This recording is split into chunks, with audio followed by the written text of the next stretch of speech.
not in words at length, it was reduced by her heir Tiberius to 500,000, and even this he never received. Filling the great offices before the age required for it by law during his praetorship,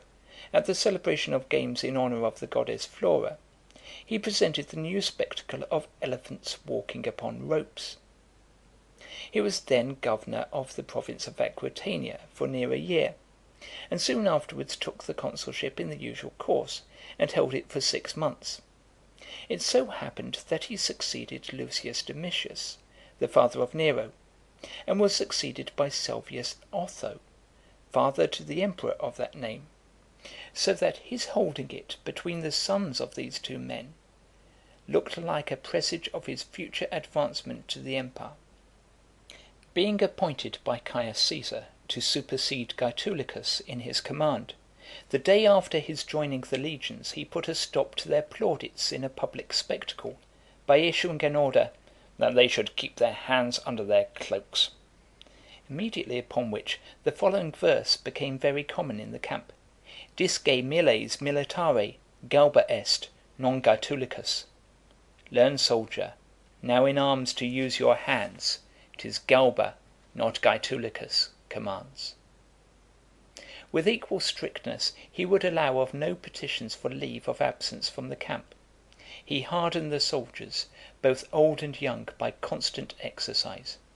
and having quickly reduced within their own limits the barbarians who had made inroads into Gaul,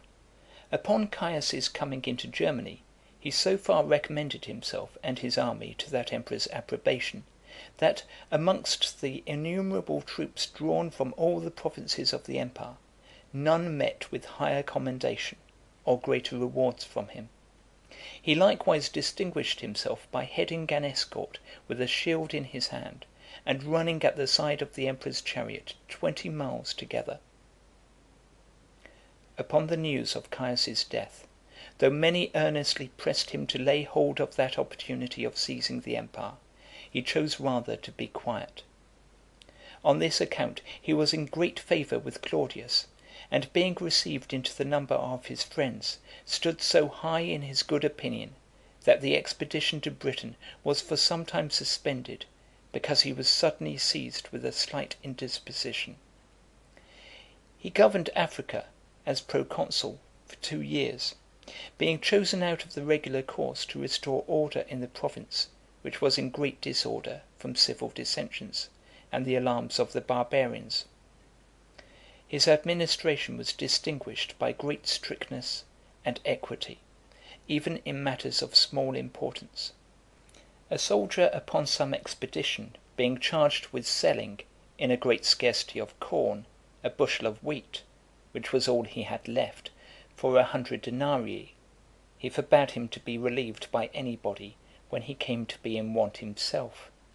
and accordingly he died of famine. When sitting in judgment, a cause being brought before him about some beast of burden, the ownership of which was claimed by 2 persons, the evidence being slight on both sides, and it being difficult to come at the truth, he ordered the beast to be led to a pond at which he had used to be watered, with his head muffled up, and the covering being there removed, that he should be the property of the person whom he followed of his own accord, after drinking. For his achievements, both at this time in Africa and formerly in Germany, he received the triumphal ornaments, and 3 sacerdotal appointments, one among the 15, another in the college of Titius, and a third amongst the Augustals; and from that time to the middle of Nero's reign, he lived for the most part in retirement. He never went abroad so much as to take the air, without a carriage attending him, in which there was 1,000,000 of sesterces in gold ready at hand, until at last, at the time he was living in the town of Fundi, the province of Hispania Tarraconensis was offered him. After his arrival in the province, whilst he was sacrificing in a temple, a boy who attended with a censer became all on a sudden grey-headed. This incident was regarded by some as a token of an approaching revolution in the government, and that an old man would succeed a young one; that is, that he would succeed Nero. and not long after, a thunderbolt falling into a lake in Cantabria, 12 axes were found in it, a manifest sign of the supreme power. He governed the province during 8 years, his administration being of an uncertain and capricious character. At first he was active, vigorous, and indeed excessively severe in the punishment of offenders. For, a money dealer having committed some fraud in the way of his business, he cut off his hands and nailed them to his counter. Another, who had poisoned an orphan to whom he was guardian and next heir to the estate, he crucified. On this delinquent imploring the protection of the law, and crying out that he was a Roman citizen, he affected to afford him some alleviation, and to mitigate his punishment,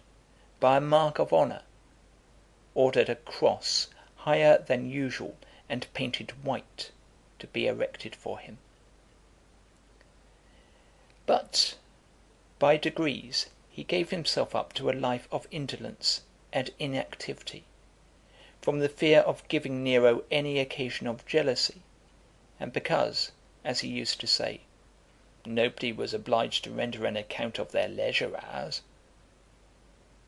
He was holding a court of justice on the circuit at New Carthage when he received intelligence of the insurrection in Gaul,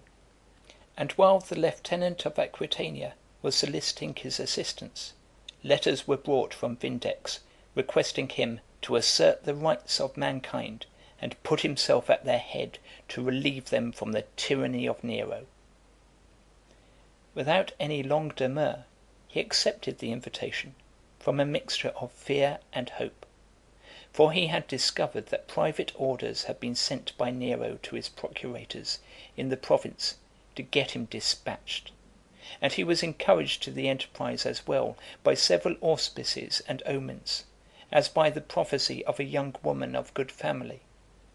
the more so, because the priest of Jupiter at Clunia, admonished by a dream, had discovered in the recesses of the temple some verses similar to those in which she had delivered her prophecy. These had also been uttered by a girl under divine inspiration, about 200 years before. The import of the verses was, that in time Spain should give the world a lord and master. Taking his seat on the tribunal, therefore, as if there was no other business than the manumitting of slaves, he had the effigies of a number of persons who had been condemned and put to death by Nero, set up before him, whilst a noble youth stood by, who had been banished, and whom he had purposely sent for from one of the neighbouring Balearic isles. And lamenting the condition of the times, and being thereupon unanimously saluted by the title of Emperor, he publicly declared himself only the lieutenant of the Senate and people of Rome.